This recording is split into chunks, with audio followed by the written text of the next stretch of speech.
Welcome, and thank you for joining me. This is a magical full moon. We have a lot of positive energy to work with. The chart is harmonious with mostly positive aspects. The full moon is happening at 11 in Capricorn, which is a symbol for unity. The Sun and Mercury are also at 11 degrees in Cancer. So we have a lot of unity energy here. We have a stellium in Leo that can be very healing. Mars and Venus are conjunct in Leo. Now this isn't an exact conjunction, but it is within 3 degrees, which is within orb. So our willpower and our heart are both emboldened. Black Moon Lilith, which is conjunct Venus, represents everything we fear. So we have the ability to transmute fear into love, which is a major aspect of shadow work. Venus is stationing, but she won't be retrograde until later this month. This opportunity to perform this powerful shadow work will continue for over a month as Venus retrogrades in Leo. A Venus retrograde is also considered Venus going into the underworld, and she always returns victorious as the morning star. There is a lot of strong feminine energy in this chart. Few seem to recognize that Cancer and Capricorn are both feminine signs. I see a balance with these energies by the strong divine masculine energy in Leo with Mars there. So there is a nice balance of the divine feminine and divine masculine in this chart.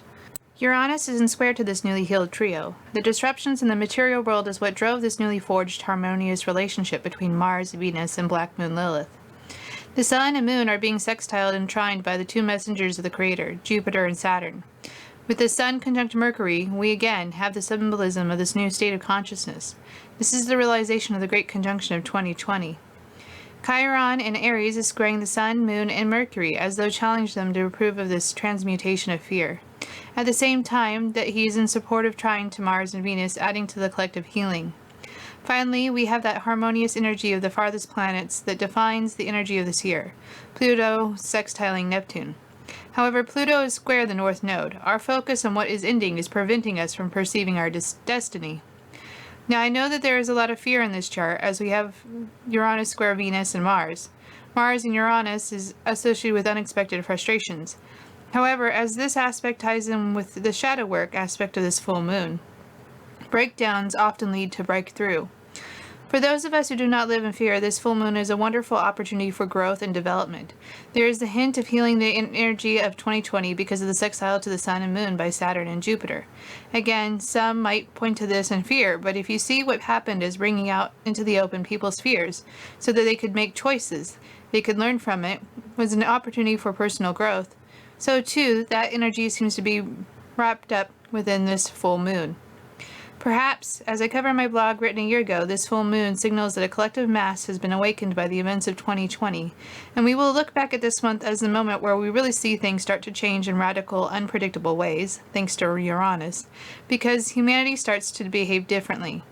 If a large mass of humanity does transmute fear into love, some subconscious manipulation of the masses by triggering fear will fail to work. In a way, by facing our shadow, it is an inoculation against fear. On the other hand, we could go the opposite direction. I'm an optimist, however, and believe words have power, so I'm leaning and rooting for that collective consciousness shift. I believe it is the latter because the full moon is the completion of an energy. If all of this were occurring at the new moon and initiating energy, it would be a different story. Also, if there were more negative aspects in this chart than positive, I would lean more towards the pessimistic side. However, there are more positive aspects in this chart than negative. Either way, this is a very powerful full moon with a lot of potential for healing.